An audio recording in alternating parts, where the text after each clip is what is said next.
이번 시간에도 나이더 시인의 시를 할게요. 그 말이 잎을 물들였대요. 그 말이 잎을 물을 들였대요. 어떤 말이 잎을 물을 들였을까? 이것도 시를 보다 보면은 이제 맥락이 사실 같아지긴 해요.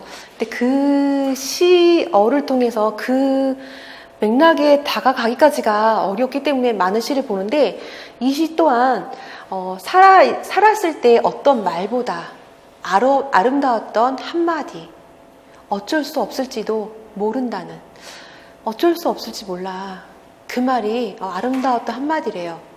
그 말이 잎 노랗게 물들였대요.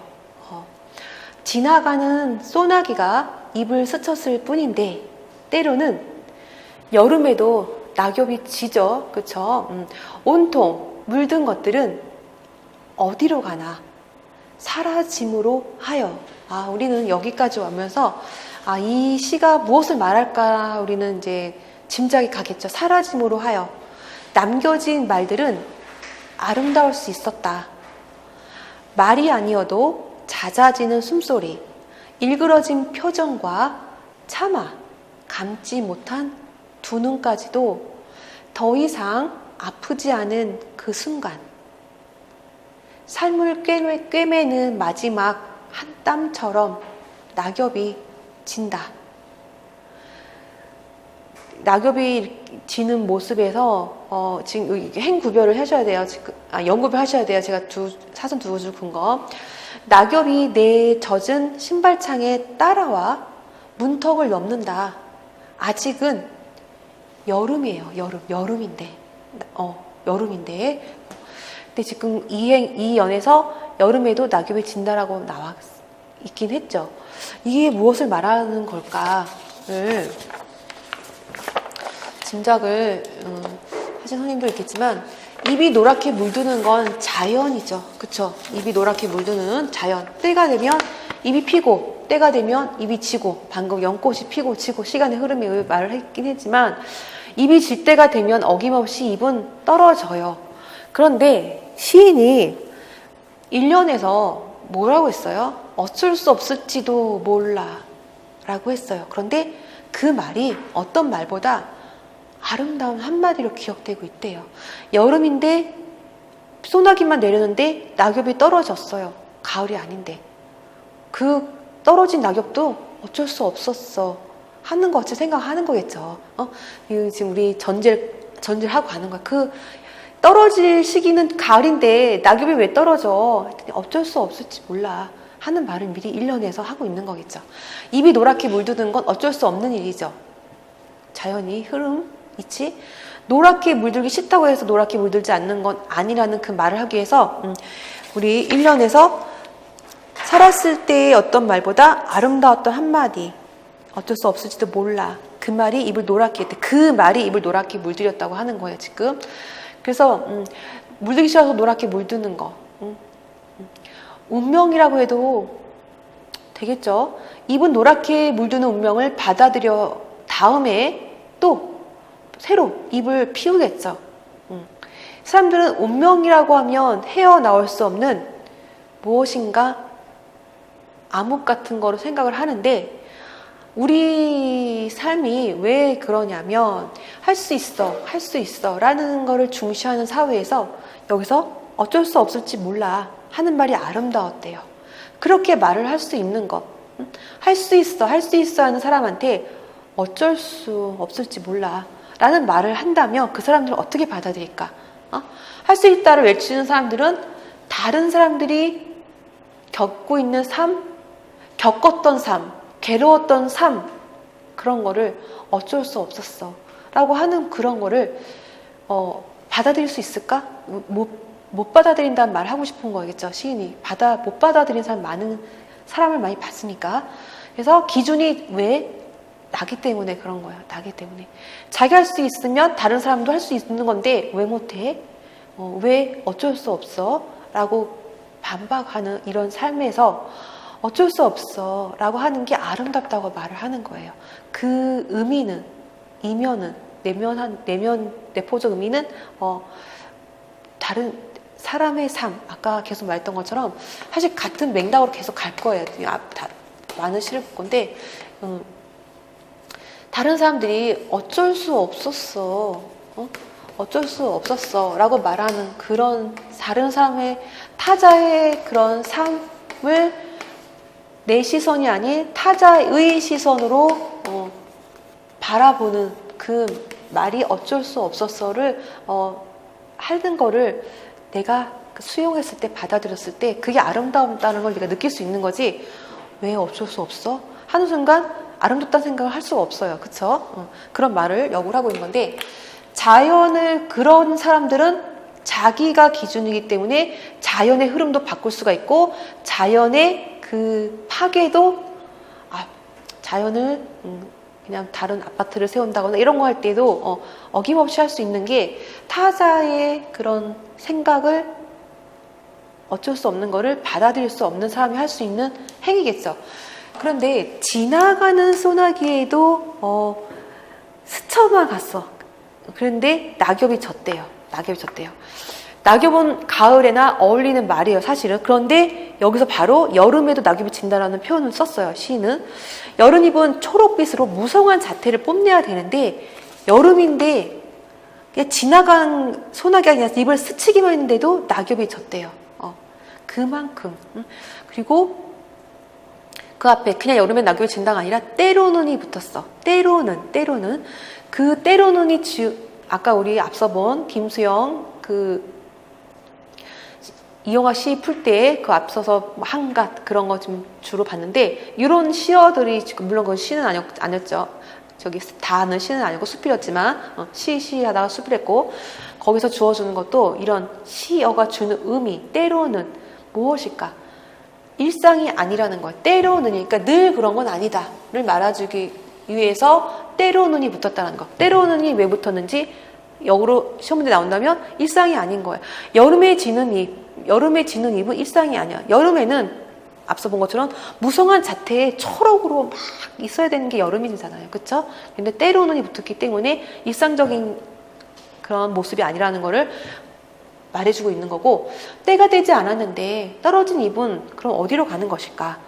온통 물든 것들은 어디로 가나? 라고 시인이 물어봤어요. 그리고 싱싱한 몸을 땅으로 떨어뜨린 초록빛 잎을 보며 시인은 뭐라고 해요? 사라짐으로 하여 라고 해요. 남겨진 말들은 아름다울 수 있었다 라고 이야기하는데, 무언가 사라진 자리에 무언가 늘 남겨져 있죠. 우리 삶이 무언가 잃고, 무언가 얻기 위해 잃고, 또 잃으면 또 무언가 얻어지는 그런 의미들, 이미 입이 떨어진 자리에서 뻗어나오는 말을 헤아리면서 시인은 부재를 노래하는 언어의 울림을 온몸으로 온통 물든 것들은 어디로 가나 라고 하면서 언어의 울림을 온몸을 느끼면서 가을잎이 어쩔 수 없이 떨어지는 것처럼 여름에도 어쩔 수 없이 떨어지는 때가 있는 거야. 1년에서 보여준 것처럼 어쩔 수 없는지도 모른다. 그 말을 여기서 지금 적용을 다시 한번 하면서, 그 어쩔 수 없으므로 자연은 잎이 진 자리에 또 다른 잎을 피우고, 우월감에 빠진 인간은 자연이 늘 내보이는 그런 이치에 눈을 감으면서 어쩔 수 없는 거는 할 수 있다라는 그거에 패배로 대립된 언어로 인간은 볼 거야 라는 말을 하면서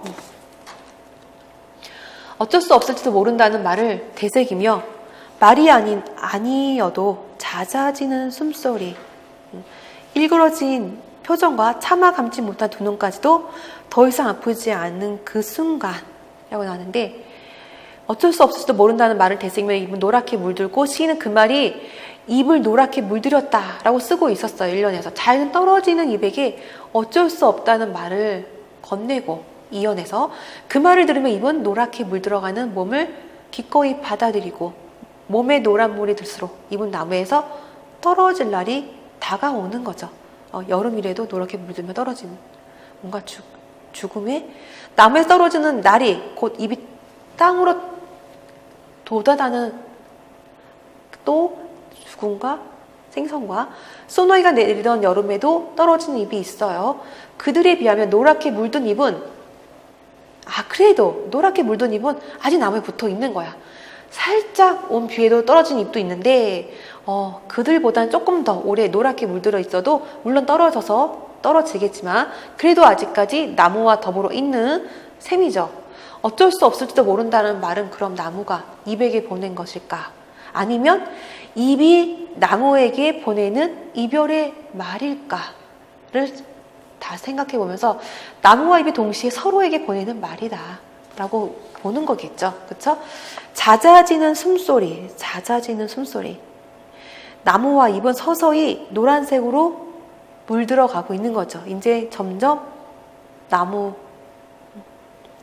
잎 서로 뭔가 죽음에 가까운, 그래서 잦아지는 숨소리라고 말을 할 수도 있겠죠. 그렇게 서로를 느끼다 보면 일그러진 표정, 차마 감지 못한 두 눈.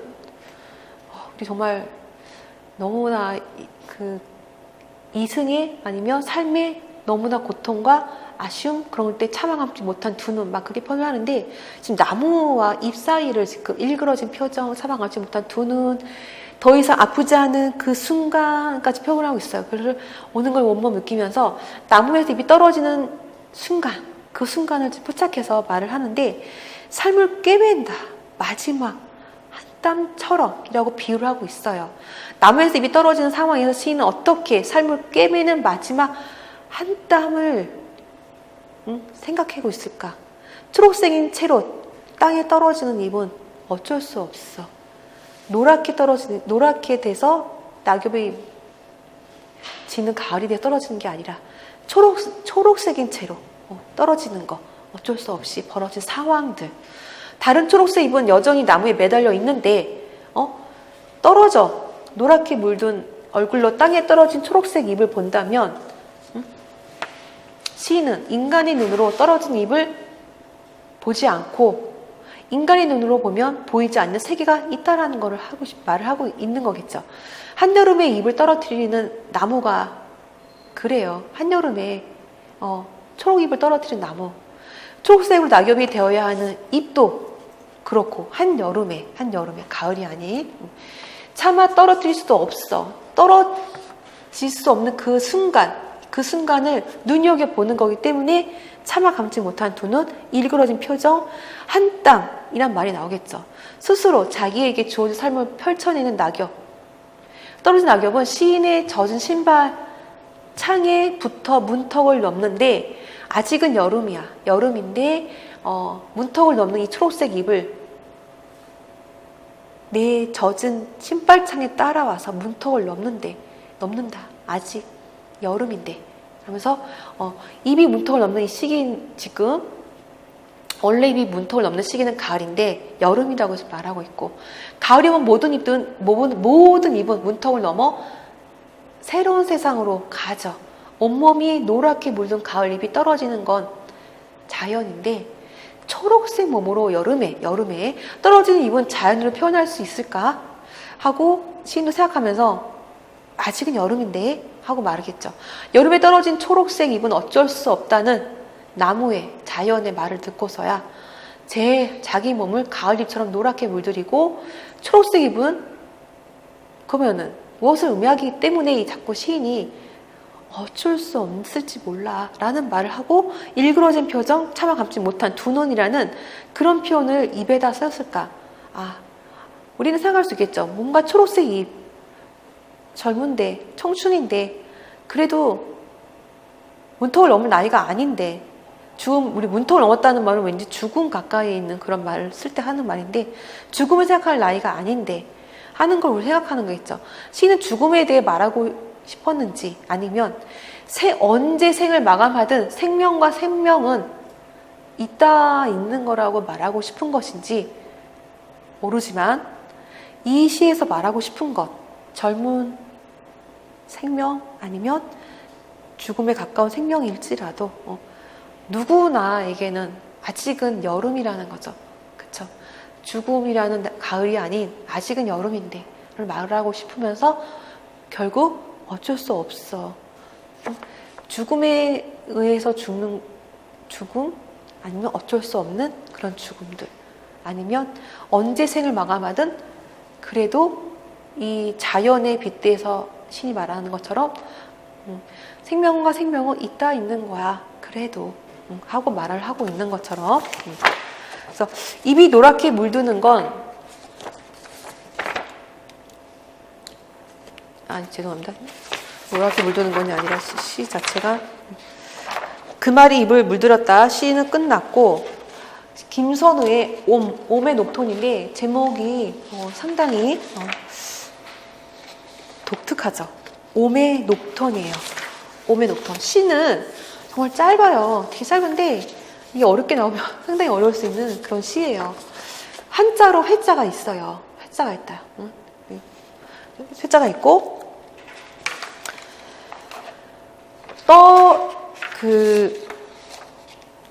돌아가다 돌다 회자인데 허공을 떠돌며 돌들이 울었다. 지금 이 지문은 있을 거예요. 해설은 제가 따로 아래 한글로 드린 거 해설이 따로 있고 제가 왜 해설 따로 이 PPT 따로 자료를 드렸냐면 제가 해설 이렇게 읽어드리면서 메모를 이 PPT 자료에다가 따로 하셔가지고 본인만의 그 해설 다가오는 이미지 그림을 따로 하라고 제가 따로 PPT 자료에다가 따로 드렸으니까 그 빈 자료에다가 메모도 하시면서 나름 체크도 좀 하시는 시간을 하시라고 제가 그 여백도 좀 넉넉히 드렸으니까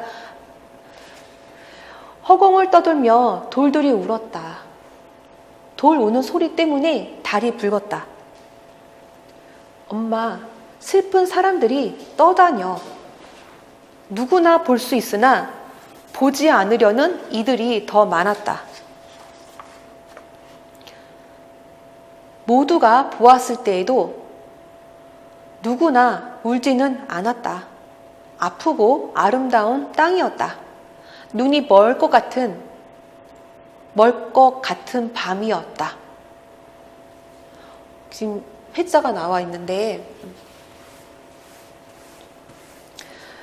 우리가 이제 좀 더 어느 정도 이제 시를 하고 나서 이제 이번 달 안에 제가 구조주의 그런 이론 여러 가지 이론하면서 그 소설의 공간, 시의 공간을 따로 언급한 평론가의 글을 가져와서 말을 다시 한번 할 건데 거기서 그 점선면을 통해서 그 모든 소설과 시에 관해서 정리한 평론가의 글이 있는데 시험에 나올 확률이 있어서 그때 다시 한번 말씀드릴 건데 여기서는 지금 점의 의미가 조금 있을 거예요. 지금 돌아가다 회자가 있는데 한자 어순 따로 안 쓰고 그냥 제 마음대로 편하게 쓴 이유는 뭐냐면 계속 이렇게 네모 안에 가다 보면 뭔가 점이 있겠죠. 또한 점에서 계속 추가하다 가면서 간다면 이런 공간이 생기는 회자가 되는 거란 말이에요. 돌아가다 회자인데 허공을 돌며 뭔가 이 돌 같은 점에서 시작을 하는 공간에서 계속 가다 보면은 이 회자 같은 모양이 되는 거고 그런 걸 좀 생각하시며 들어오시면 돼요. 회라는 한자어가 우리 앞서 보이죠. 안과 바깥에 그쵸? 안에도 네모, 바깥에도 네모, 그쵸?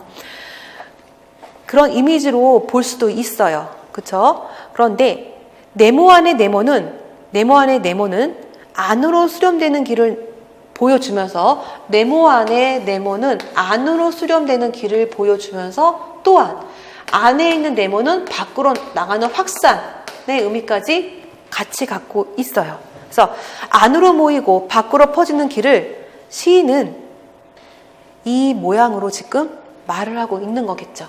수렴되고 확산되는 그 의미를 지금 네모 안에 네모가, 네모는이 이제 그 오타 있어요. 네모가라고 바꿔주시고 네모 안에 네모가 있는 그런 걸 다시 말을 한다면 새로운 세계로 들어가는 구멍일 수도 있다. 계속 제가 말한 것처럼 새로운 세계로 네모 안에 네모를 가다 보면은 뭔가 점이 생기고 그러면서 구멍이기도 하다라고 했어요. 네모 안에 네모가 있고 네모 안에 또 네모가 있고 그렇게 반복되다 보면은 네모는 결국 하나의 점으로 변한다라고 말을 했어요. 둥근 점 하나가 이어져 네모를 이루고 네모는 둥근 점을 그 속에 지니고 있어요. 네모는. 그쵸. 둥근 점을 지니고 있다라는 말까지 하면서 둥근 점 하나가 이어져 또 네모를 이루고, 그래서 네모는 둥근 점을 그 속에 지니고 있고, 겉으로는 네모지만 속으로는 둥근 이 이미지로 시인은 무엇을 보여주려고 하는 것인지, 한자 회는 돌다, 돌아가다의 뜻을 가지고 있어요. 회랑이라는 말처럼 회는 돌고 돌아 하나로 이어지는 순환의 의미로 뻗어가는 거예요. 순환의 의미라고 했어요. 그래서 우리 일년처럼 보이는 저 회, 무엇이 순환이 되는 걸까? 그러면 생각을 하시면서 이연에서 허공을 떠돌며 오는 돌을 이야기해요. 허공을 떠돌며 돌들이 울었대요. 그런데 돌 우는 소리 때문에 달이 붉었대요.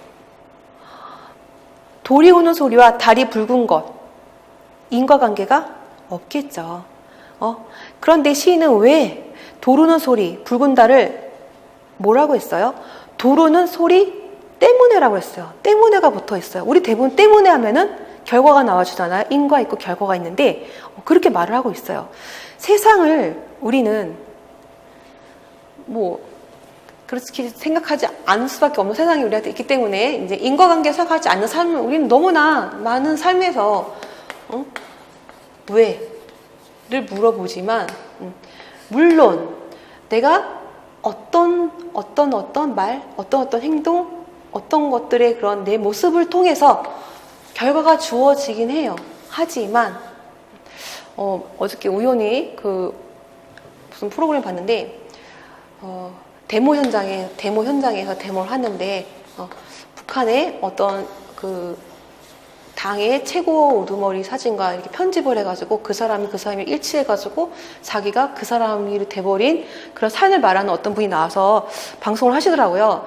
그런 거 봤을 때는 사실 우리는 이런 인과관계 극적으로 예를 들었을 때 그렇지 어떤 인과관계가 우리한테 있었을까? 라고 우리는 되물을 수가 있겠죠. 세상을 인과의 눈으로 보는 사람은 보이는 것 너머로 나아가려지 않는 사람이라고 말하고 싶은 거예요. 인과를 본다면 돌이 울기 때문에 달이 왜 붉어? 할 수 있겠죠. 하지만 그쵸? 돌이 정말 우는지 따진다면 정말 돌이 우는데 왜 달이 울어? 하고 따진다면 그 사람은 인과의 사슬에 묶여 사는 사람이다 라고 말을 하고 싶은 거겠죠. 시인이. 돌이 정말 우는 게 중요한 게 아니에요. 그렇죠. 그래서 많은 시를 강의하다 보면은 또 수업을 하다 보면은 만학생들이 질문을 하는 것 중에 많은 질문들이 그래. 왜요? 우리가 보는데 일단 저는 그런 해결책을 일단 마련해요. 좀 책을 많이 보면 좋을 것 같아요. 그런 말을 해요. 저는 연상이 안 돼요. 어떤 시를 봤을 때 어떤 맥락이 전혀 들어오지 않아요. 그림으로 전혀 그려지지 않아요. 하는 경우를 본다면 일단 1번으로 추천하는 건 좀 책을 많이 읽어서 상상을 하되 그 상상에서 끝나지 않고 내 삶을 통해서 바라보면서 연결하는 연습을 좀 하면 좋을 것 같아 라고 학생한테 말을 하는데 여기서 도로는 소리 때문에 달이 붉었어. 그런데 그런 인과의 사슬에 묶여있는 사람들을 말하고 싶은 거겠죠. 그래서 돌의 울음을 듣는 시심. 돌이 막 우는데 눈이 멀 것 같은 밤이었고 아프고 그냥 아름다운 땅이 아니고 아프고 아름다운 땅이었어. 아프고 아름다운 땅. 근데 돌이 울었는데 달이 밝고 우리 많은 또 작품에서도 해가 뜨면 돌이 밝게 보이고 그런 약간 연관적인 건 사실 있어요. 사실은 연결이 되는 그런 것들이 있는데 돌과 해와 연결되면서 돌에 막 뭔가 환하게 비치면 해가 밝아 있는 그런 것도 있는데 여기서는 돌이 우니까 달이 붉어지는 그런 시심으로 달이 왜 붉어졌을까? 돌이 울고 있기 때문이라는 거죠. 시심으로 볼 때 돌이 우는데 어떻게 달이 울지 않을 수 있을까? 돌과 달이 우는데 어떻게 시인이 울지 않을 수 있을까? 그렇게 가니까 엄마, 슬픈 사람들이 떠다녀 라고 말을 할 수가 있는 거겠죠. 그래서 그것도 아이가 말하는데 문맥으로 보면 슬픈 사람들은 붉은 달을 가리키는 거고, 응? 슬픈 사람들이 떠다녀, 붉은 달. 그래서 돌이 울고 달이 울고 아이가 울어요. 응? 그러면서 엄마가 오는 거겠죠. 엄마, 슬픈 사람이 떠다녀. 누구나 볼 수 있는, 응? 그러면서 누구나 볼 수 있으나 보지 않으려는 이들이 더 많았다. 모두가 보았을 때에도 누구나 울지는 않았다. 라고 말을 하는 순간 우리는 슬픈 사람이 떠다녀 라고 하는 거는 내가 눈물이 그렁그렁 맺혀 있으면 다른 의 그 주위도 뭔가 그렁그렁 뭐든지의 그런 사물의 대상에 그렁그렁 눈이 차서 내 눈이 붉어 있으면 상대도 아니면 주위도 다 그렇게 보이는 거를, 그렇게 말을 하는 거를 엄마 슬픈 사람 떠다녀 라고 말을 한 거겠죠. 아이는 돌이 우는 거 듣고 달이 우는 거를 보고 달이 울어서 붉어지면 달보다 먼저 운 돌 또한 달을 따라 몸이 붉을 수밖에 없고, 돌은 돌이고 달은 달이고, 돌은 돌을 벗어나, 지금 계속 왜 시인이 이 회자를 앞서 보여줬는지를 생각하시면서 연결을 하셔야 돼요. 이걸 생각하시면서 아까 네모가 밖으로 확산되는 거, 밖에서 안의 네모로 본다면 들어가는 거, 이걸 생각하시면서 보셔야지 그 회자 딱 끊고 들어가시면 지금 이 돌과 달에 들어가고 나오고 아이가 울고 엄마가 울고 또 달이 엄마 슬픈 사람 떠다녀 이런 말들이 상상의 시심으로 들어갈 수가 없겠죠. 생각하시면서 돌이 달이 되고 달이 돌이 되면 어느새 달은 달이 되고 또 돌은 돌이 되고 생각하시면서 이 회자 세계는 돌이 울면 또 달이 붉어진 세계의 논리 그대로 따르게 되고, 그래서 아이는 아이면서 엄마이면 엄마인 게 계속 이 회자 돌고 나가는 거 하면서 그거 생각하시면서 누구나, 중요한 건 여기서지, 누구나 볼 수 있는 사물을 우리는 아무나 볼 수 없는 사물이라며 애써 외면하죠. 그 말은 뭐냐면 살면서 누구는 100만 원을 벌어서 거의 90%, 80%를 예를 쉽게 든다면 100만 원에서 100만 원 갖고 어떻게 살아 할 수도 있어요. 하지만 100만 원으로 더 못한 사람들을 위해서 더 안 좋은, 더 힘들게 사는, 고통스럽게 사는 사람들을 바라보는 마음이 있는 사람이 있는가 하면 이거 어떻게 살아? 내 자신의 그런 것도 힘들어하는 사람이 있는가 하면 그런 것처럼 보지 않으려고 하는 사람이 많아요. 내 자신조차도 보지 않으려는 사람이, 내 자존심, 자존감 또 보지 않으려는 사람이 많다는 거죠. 그래서 누구나 볼 수 있으나 보지 않으려는 이들이 더 많았다는 게 뭐냐면 자기 자신도 보지 않을 뿐더러 계속 뭔가 확산해가는 의미, 점점 더 그냥 접이 돼버리는 사람, 누군가는 계속 확산돼서 밖으로 나와서 세상을 보려고 하는 사람들까지 생각하시면서 들어오셔야 돼요. 그래서 그 말이죠. 그래서 모두가 보았을 때에도 누구는 같은 고통의 장소에서 고통을 받았을 때 왜 저러고 살아? 하는 사람 있는가 하면 저 사람들은 왜 저럴 수밖에 없었을까? 라고 보는 사람도 있고 같이 고통을 나누는 사람도 있고, 그쵸? 비하하는 사람도 있을 거고. 시인이 울음이 울음을 낳는 이곳을 아프고 아름다운 땅이었다 라고 말을 하는 거죠. 아프고 아름다운 땅이었어.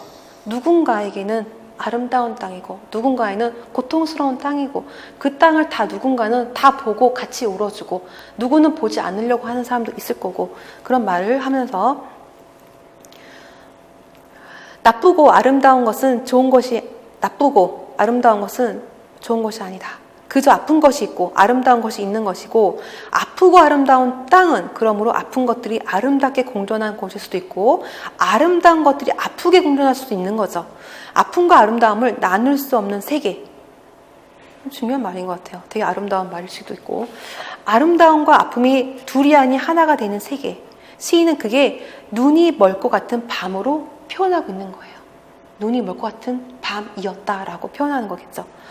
눈이 멀면 눈으로 보는 세상과는 다른 세상이 보이고 아프고 아름다운 땅을 보려면 눈이 멀어도 상관이 없어요. 왜? 마음으로 보는.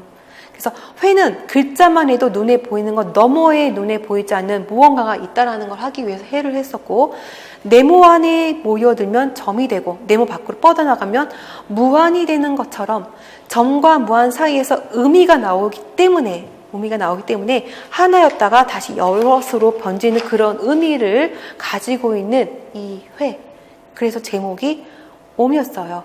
하나와 여럿 사이를 오가는 그 소리를, 그 의미를 옴이라고 했고, 눈을 감은 채 입을 둥글게 오므리고 옴 소리를 뱉으며 몸속에 둥근 파장이 일어나요. 옴. 한번 우리 선생님도 해보세요. 옴. 입에서 시작된 파장, 배꼽 아래 단전으로 흘러 들어가서 온몸으로 퍼지는 것.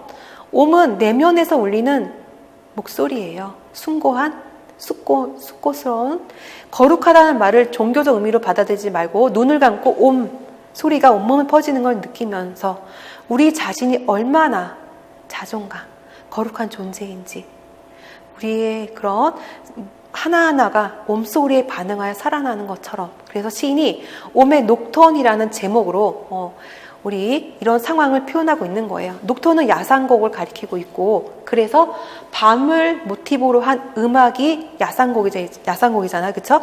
빛이 지배하는 근대 사회, 밤, 어둠, 빛 밖으로 추방했지만 시인은 어떻게 여전히 밤과 어둠을 어떻게 느끼고 있어요? 지금 긍정적으로, 친숙하게.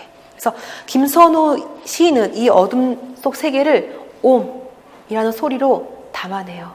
상당히 독특한 시예요. 어떻게 시험에 나올지 모르시겠지만 쉽지만 어렵게 나올 수 있는, 어떻게 서술형을 써야 되지? 감이 안 잡히는 그런 시험이죠. 사실은 내면으로 들어가는 소리예요. 옴 하는 순간 자기의 자존감, 세상의 모든 사람의 그런 존재의 가치를 좋게, 가치 있게 보는 것, 몸 밖으로 한없이 퍼져나가는 소리. 옴은 고족한 밤과, 그쵸? 참 잘 어울리는 소리라고 생각을 하기 때문에 시인이 옴 하면서 제목을 옴의 녹톤이라고 하고 있죠. 마음의 물결, 마음의 소리. 그래서 돌이 오는 소리, 달이 오는 소리가 들리게끔. 시인은 안과 밖이 어둠 속에서 하나로 이어지는 이 세계 소리를 뭐라고 한 거예요? 옴이라고 한 거고, 글자로는 회자로 쓴 거고, 잔잔한 강물에 돌 하나가 떨어지면 동심원이 일어나는 것처럼 해서 돌이, 왜 돌이 소재가 됐을까? 마음의 동심원. 뭔가 내 마음에 울려 퍼지는 소리, 내면으로 들어가는 소리, 마음에 계속 내면으로 들어가는 소리. 그래서 동심원은 돌과 강물이 만나야 비로소 강물 위로 펼쳐지는 모습이에요. 동심원은. 그쵸? 어렸을 때 옷에다가 돌 던지는, 물론 그건 커서도 많은 하는 행동이죠. 연인들이 나와서 한 드라마나 뭐 영화 같은 거 보면은 돌 탁 던지면, 그쵸? 동심원 돌 탁 튕기는 순간 생기는 그런 모습들. 돌과 강물이라는 둘이 하나로 수렴될 때, 돌 딱 드는데 강물 하나로 수렴될 때, 그쵸? 그럴 때 동심원이라는 확산 현상이 생기는데, 이거를 지금 이 시인은 회자로 하면서 뭔가 돌다의 의미로 회를 가져온 거고, 확산 현상. 그래서 옴도 마찬가지고 스스로 입을 모으고 옴 해보면 소리를 내지 않으면 옴 소리는 온몸으로 소리가 퍼지지 않는 것처럼 옴 소리를 내는 순간 우리는 안과 밖을 같이 느낄 수 있다는 거죠.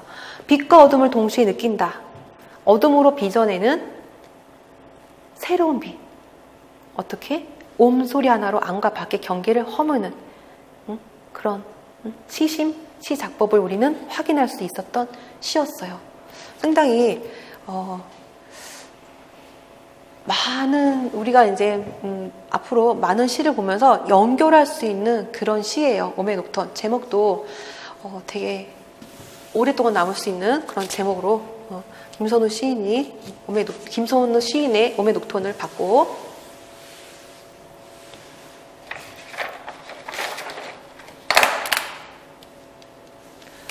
문태준 시인 얼마 전에 무슨 시 봤죠? 문태준 시인 시? 가자미, 그쵸? 3 봤죠? 가자미 1은 예전에 봤고, 지금 시간상 시만 읽고 잠시 이어서 내용을 확인을 할게요. 시가 조금 길긴 한데 되게 할머니한테 잘하신 분들 생각하면 연상하시면서 하면은 되게 와닿는. 할머니가 시를 외운대요. 할머니가. 혹시 우리 선생님들 시 외우는 거 있으세요? 혹시 뭐 시 외우는 거? 시조. 그렇구나. 시를 외운대요. 우리 학교 다닐 때 시 몇 편 외워 하는 게 예전에는 그런 거 묻는 게 되게 관행적으로 있었는데, 할머니가 시를 외우는 소리 생각해 보시면서 들어오세요. 내 어릴 적 어느 날 외할머니의 시 외우는 소리를 들었습니다. 어머니가 노랗게 익은 뭉툭한 노각을 따서 밭에서 막 돌아오셨을 때였습니다. 노각 아시죠? 노각? 오이, 좀 더 큰 노란색 된 거. 누나가 빨랫줄에 널어놓은 헐렁하고 지루하고 긴 여름을 걷어안고 있을 때였습니다. 외할머니는 가슴속에서 맑고 푸르게 차오른 천수를 떠내셨습니다. 불어오는 바람을 등지고 곡식을 까부르듯이 키로 곡식을 까부르듯이 어떻게 했대요? 시를 외셨대요. 해마다 봄이면 외할머니의 밭에 자라오르던 보리순 같은 노래였대요.